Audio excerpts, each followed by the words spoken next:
order the special meeting of the Maplewood Economic Development Authority. Get that? Good evening, everyone. I want to call to order the special meeting of the Maplewood Economic Development Authority, October 25th, 2021. Could we have the roll call, please? Yes. Councilmember Cave? Here. Councilmember Juniman? It's Commissioner Cave? Here also. Still here. Commissioner Juniman? Here. Still here? Yeah, still Okay. here. Commissioner Villavicencio? Here. Commissioner Abrams? Here. And President Knudsen? Here. All present. Thank you. We have a motion to approve the minutes of September 13th, 2021. Wait, we haven't approved the agenda, have we?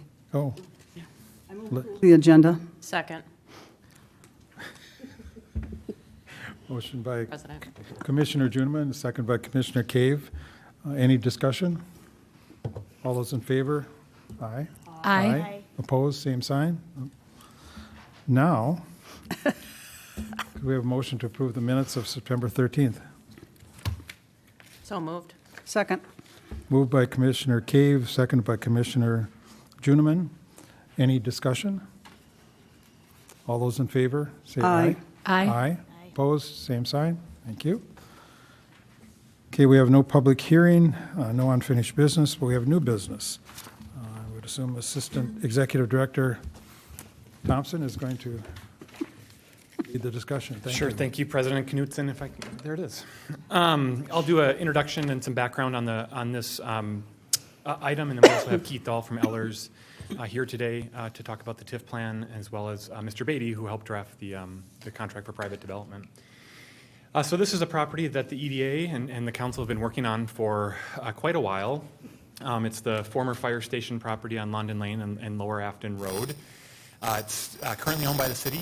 It's been, although it had some interim kind of business uses that leased the space for storage, it's been vacant for some time, and as you know, been marketed by the city for future development for a number of years. We've had a couple projects proposed on the site, but we are the furthest along with this particular developer. Just want to outline there are really three different steps, or three different items that the council and EDA have looked at or will be looking at.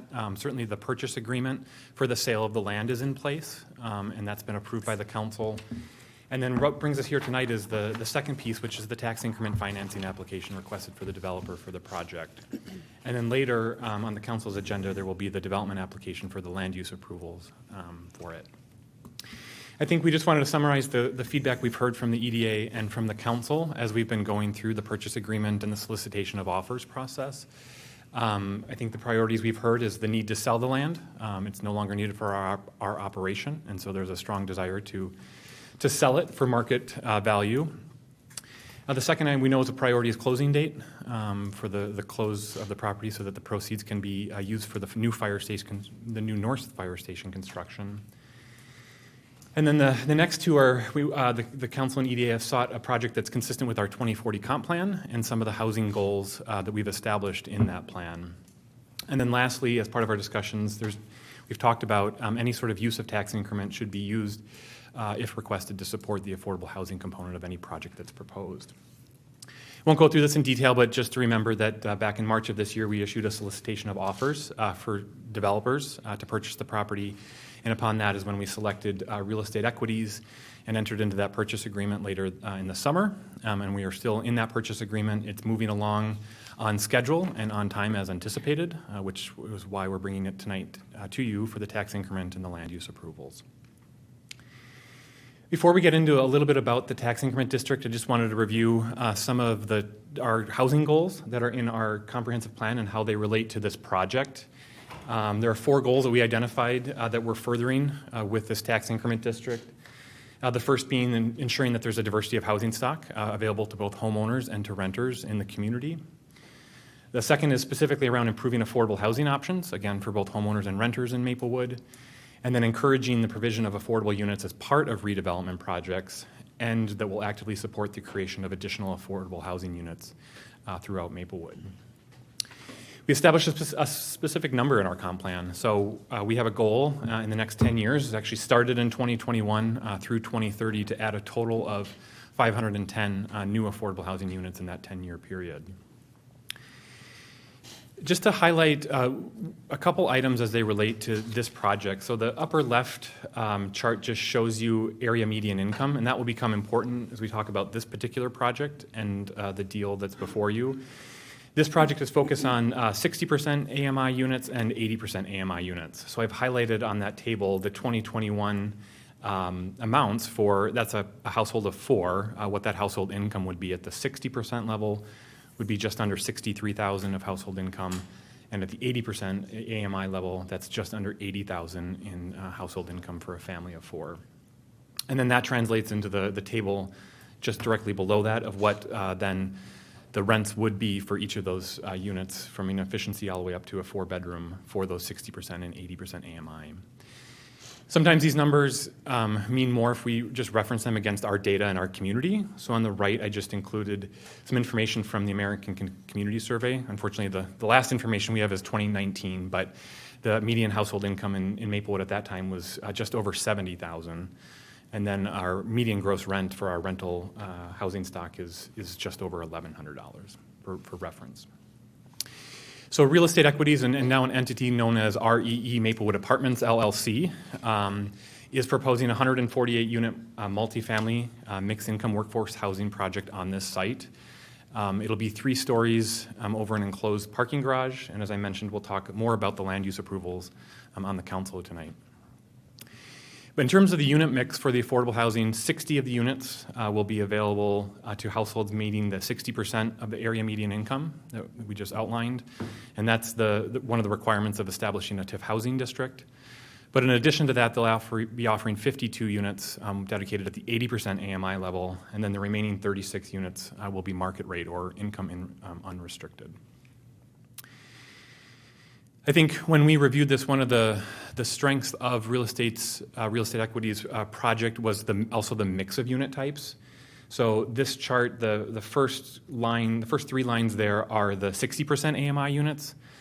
And so that's the total of 60. You can see we're getting a mix of 25 1-bedrooms, 22 bedrooms, and 15 3-bedrooms at that 60% AMI level. And you can see those 2021 gross max rents comply with that table I had on my earlier slide. And we're getting a mix of 1 and 2 bedrooms at the 80% AMI level, equal mix of 26 at each of those, and then also 1 and 2 bedroom units at the market rate. But all of the 3-bedroom units, all 15 of them in the building, are dedicated to those 60% AMI households.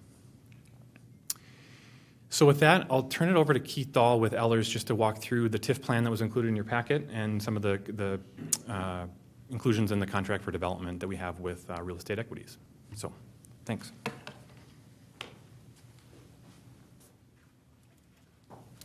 Good evening, President, Commissioners. As Jeff pointed out, my name is Keith Dahl. I'm a municipal advisor at Ellers, and I'll go over the various documents that you have in front of you tonight. Effectively, there's 3 documents. You have the TIF plan, the contract for private redevelopment, and an interfund loan resolution. I'll go over the first one, which is the TIF plan. Just a general overview. This is a planning document. It's creating the mechanism to be able to provide the assistance to the developer. So everything that's contained in the TIF plan is a maximum. So a maximum budget, meaning that over the district, we're showing it over 26 years because it's a housing TIF district versus the actual amount of assistance that we're providing to the developer. We also put in inflation in the TIF plan, specifically the budget section, to account for future flexibility and cushion with potential pooling, restrictions, and amendments to the budget itself in the future. It just reduces the possibility for that. It also looks at the statutory authority to create the district. It looks at the objectives, the project scope. It goes over where the TIF district is located, the boundary of the TIF district, and so forth. But essentially, it is a planning document and doesn't reference what the assistance is we're providing to the developer. It's just creating the mechanism to be able to provide the assistance. So in the TIF plan, we're essentially answering 3 questions. The first question is, does the TIF district qualify as a housing TIF district? And the answer to this question is yes. in order to establish a housing TIF district, either 20% of the units have to be affordable to individuals at 50% of the area median income, or 40% of the units have to be available to individuals and families at 60% of the area median income. With Real Estate Equities project, they're going for the 40% at 60. So yes, it qualifies as a housing TIF district. The second question is, does the TIF district generate positive tax increment? And as we can see in the TIF plan, it does generate positive tax increment. And the third and final question is the but-for test. So within the foreseeable future, can we see a project similar to this moving forward without tax increment financing? And the answer is no. And it goes into further detail within the TIF plan about the but-for analysis. So that is a general overview of the TIF plan. So now we have the contract for private redevelopment, which specifies the terms and provisions for this project, for this public-private partnership. So in return for 60 affordable units at 60% of the area median income and the park fee of about $293,000, the city is providing a pay-as-you-go TIF note in the amount of about $2.24 million. This is projected to be generated over about 10 years, and the amount that you have in front of you is in present value form, meaning that the developer will be receiving principal and interest on the TIF note, and the interest rate would be the lesser of stated or actual, whatever the actual rate of financing is that they receive on this deal. The other part is that only 90% of the available increment that's generated will be going to pay off that TIF note, meaning that the remaining 10% is retained by the city for administration costs. And then the final thing to address is, with the pay-as-you-go TIF note, it is putting the risk on the developer versus putting the risk on the city and the EDA, because they have to monetize it, they have to finance it, and then to get that upfront capital.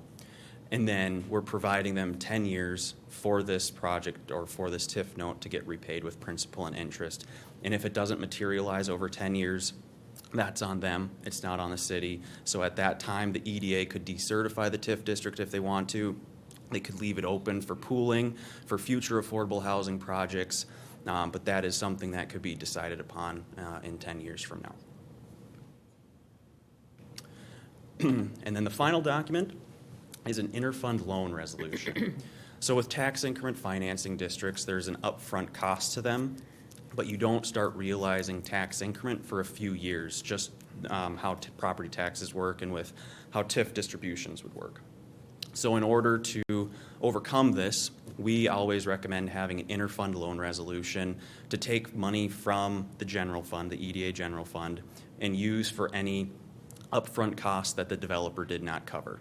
And then you're paying yourself back plus interest with those expenses with the tax increment that's generated from the district. So that is the three documents that you have in front of you.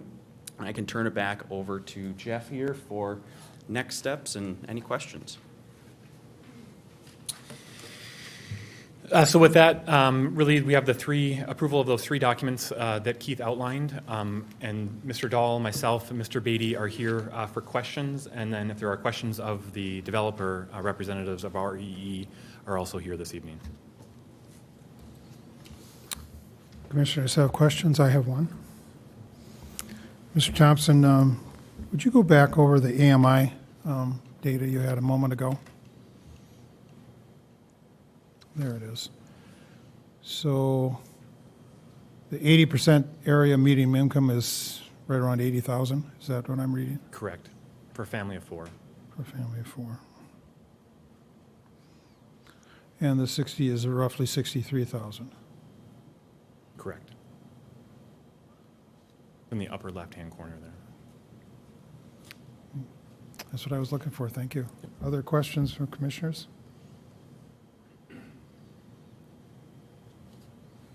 Anyone? Thank you, Mr. Thompson. Thank you.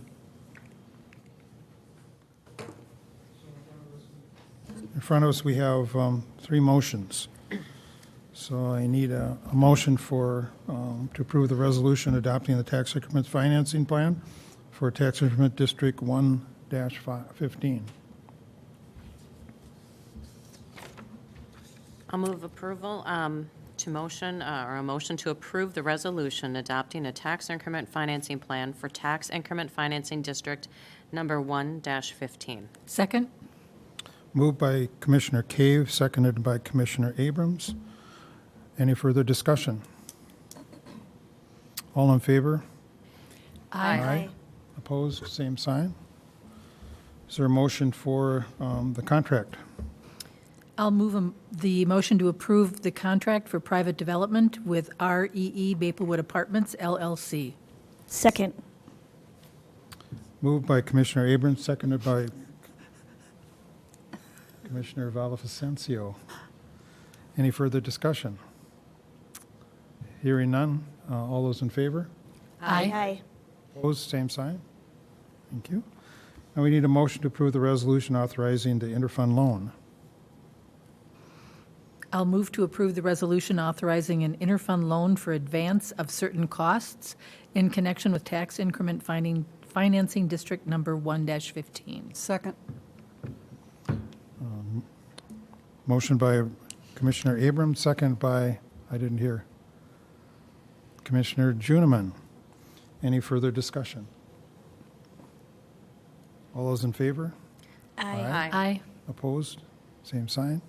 Thank you. The motion's passed. Let me look at our agenda. Next thing on the agenda, Commissioner Juniman. Thank you, President Knudsen. Just to reiterate for people that, some people are already here, I think, and then people at home, that just because we adopt a tax increment financing plan and form a district doesn't commit us to any amount of money at this point. I want people to understand that. Thank you. Any other discussion or anything to add? Otherwise, I will call the special meeting of the Economic Development Authority, October 25th, to close.